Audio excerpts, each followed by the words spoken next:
In 1997, a legacy would begin. A very small, unassuming game about hijacking Ferraris and killing innocent pedestrians, a game called Grand Theft Auto. In contrast to its offensive subject material, at first glance, the original GTA is really quite bland. It's got your top-down satellite view, some fairly crummy controls, and an indefinable main lead who looks like every other pixelated character on the screen. While novel in concept and really quite fun, the fast food quality execution, evident in its visuals, and the overly shaky camera made Grand Theft Auto only moderately successful, as was its follow-up, a very similar style game in the form of GTA 2. But what was iconic to the two games would be carried on and evolved into some very special stuff. The incessant violence and the open sandbox gameplay, especially the violence. Bob taught me. Fuck Bob! You people are not very fucking nice!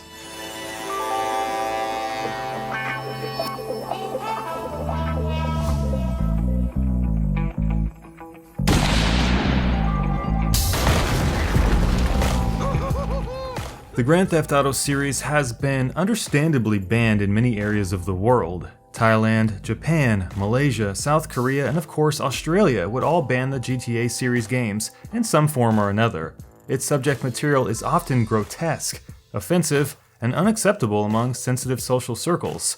But that's what everyone else just loves about Grand Theft Auto. It's the freedom the games give themselves in taking realistic looks into the hard questions that many games don't want to answer. In fact, the hard things that many politicians, leaders, and public figures dare not play with. How do you justify taking advantage of prostitutes, or gunning down innocent people on the side of the road? Are those victims pixels on the screen, or maybe something more? If we're to accept the word immersion as a gameplay descriptor, those hookers and people getting shot down may as well be real to some people. In this instance, Grand Theft Auto needs to do some explaining. When Trevor stomps the life out of Johnny, or when looking back at the now infamous torture scene in Grand Theft Auto 5, they are depictions of violence that would shock even the likes of Ted Bundy. And that's to say nothing of the very colorful illustrations of drug trafficking, sex and harassment, or how about kidnapping? It's all there. And how about that misogynistic treatment of women in the series? Yeah, it's so big. While the female characters have been getting better and better over the years, many of them are stereotypes, to be seen laughed at, fucked with, fucked, fucking, put up with, or simply killed, because of how society viewed male dominance during the time periods of many of our favorite GTA games. Is it any surprise that many females in Grand Theft Auto games get treated horribly by males, or worse, meet their ends violently? When Molly Schultz is the one sucked up into the plane and chopped and burnt to a crisp during this scene, it's violent, but boy oh boy is it cool. The disturbing themes that GTA games harbor often get brushed aside because of how well made and daring the recent games have become. They shy away from nothing. Materialism, social status and welfare, poverty, murder, torture, xenophobia, to name only a few. How often does a game allow such subject matter to be experienced by a video game player? In an era replete with like-minded linear games, the GTA franchise has always let you experience that subject matter openly. When GTA 3 came around in 2001 and took the series 3D, it meant that these issues could be explored deeper and at the will of the player. The intimacy offered with a three-dimensional camera got us, quite literally, up close and personal with all of it. One of the most shocking memories I had from GTA 3 was the depiction of hookers. I'm a hired killer and I pay for sex. My mother would be ashamed. Prostitutes were no longer anonymous 2D figures from a bird's eye camera. You want a piece of this ass? Okay, jump in. Street corners were covered with them, scantily clad and willing to jump into your car and bounce it up and down and up and down and up and down till you had your fill, all for a few bucks. And all the while, a vast open world was moving around you. Grand Theft Auto modernized this open world format. Combining a cell phone and a GPS mapping system with a follow me quest arrow allowed players to choose their own adventure, just as many of us would go on to ignore those texts, those phone calls, used to supply the narrative direction in favor of just stealing a car, cranking up our favorite tunes on the radio, and doing whatever the hell we wanted, because we could.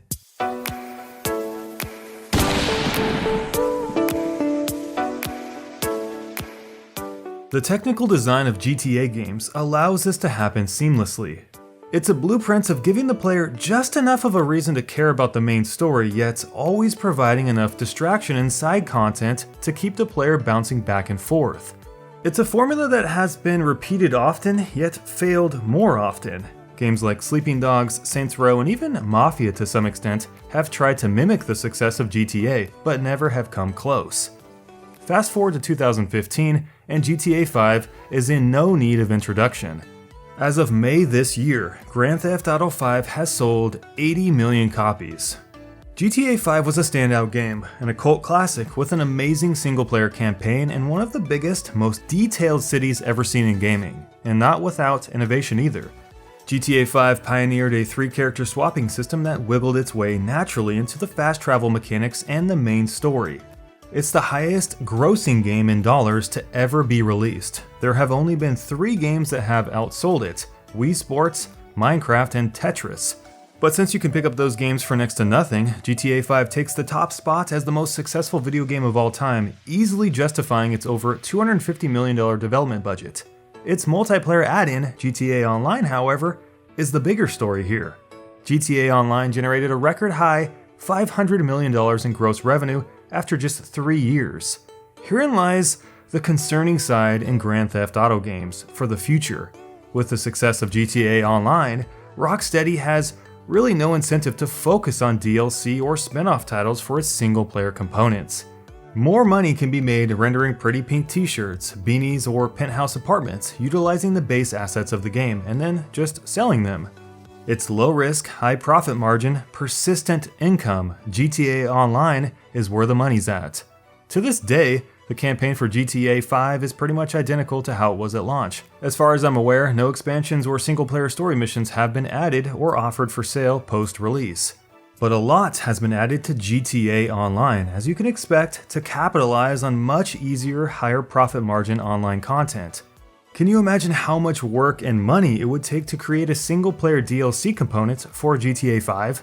The thought is mind-blowing, and the return would be far less lucrative had they just stuck to pumping out online features for real money. It's a no-brainer.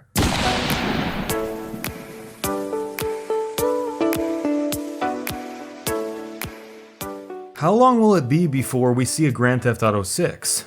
GTA has always been a single-player game first, and an online game second.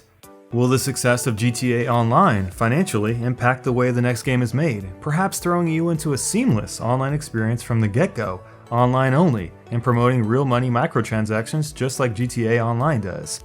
You could play out the story in-game with your friends and build your character up and value just the way you do in GTA Online. It seems like the perfect financial ecosystem. If money is all that Rocksteady is concerned with, that is the direction they may go. Low-risk investment with maximum return.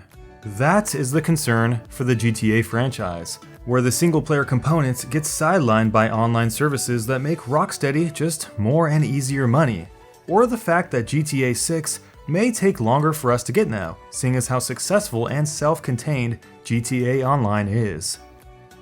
But I'll never forget the ferocious, exciting, and unsettling campaign to GTA 5, Liberty City, or any of the other prior titles. Grand Theft Auto is one of my favorite franchises. It covers the hard topics, it's in your face, and it's a whole lot of fun.